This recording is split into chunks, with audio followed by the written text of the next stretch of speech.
And now we come to the final deserving.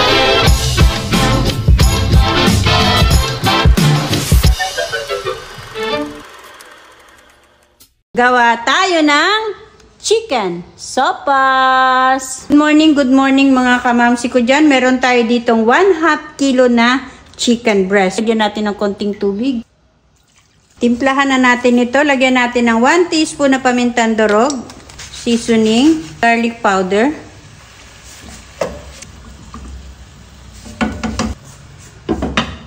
so, okay na ito mga kamamsi. Tanggalan natin ang pinakasabaw. Sasabaw natin mamaya sa ating lulutuin. So, natanggalan na natin yan ng pinakasabaw ng ating manok. So, maglalagay na tayo ng konting-konting oil lamang.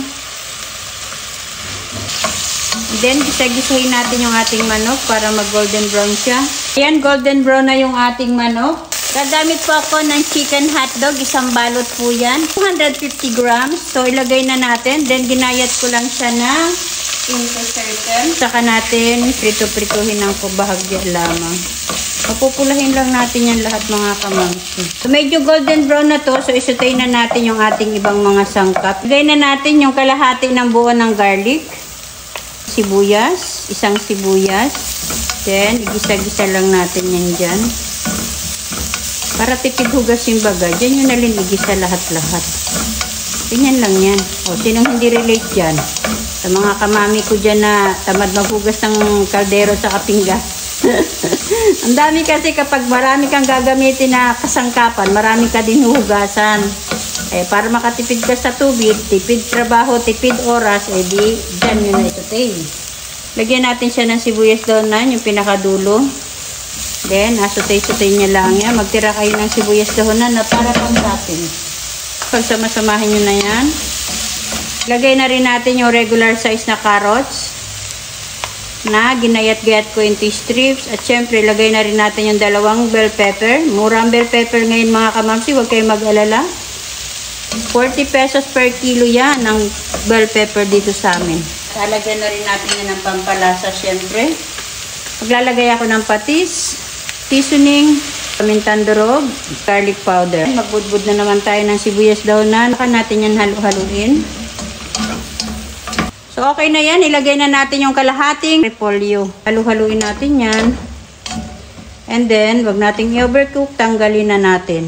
Inilagay na natin yung pinakasabaw ng ating manok kanina. So, nilagyan ko siya ng tubig. Magdagdag lang tayo ng tubig if kukulangin ng sabaw. So, hihintayin lang natin ito na kumulo.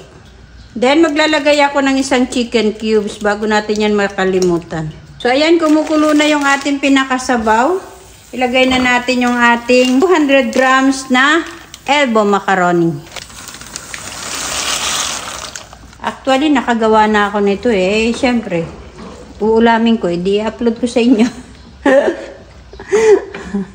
Ganun lang yun mga kamansi ko. So, hayaan lang natin yung kumulo. Pero, hahalu-haluin nyo lang po para hindi dumikit sa ilalim.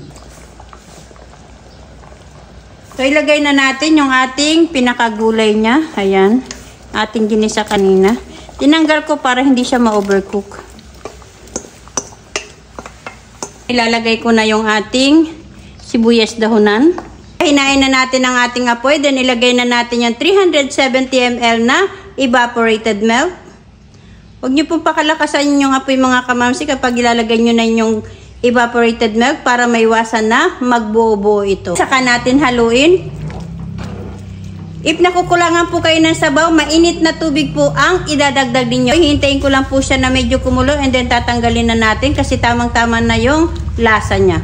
So, ayan mga kamamsi, medyo kumukulo na yung ating sopas. So, i-off na po natin ang ating stove. Nakita nyo naman mga kamamsi, nakakatakam. Asin nakakatakam. Tamang-tama ito sa malamig na panahon dito sa amin. So, eto na mga kamamsi ang ating masarap na chicken sopas.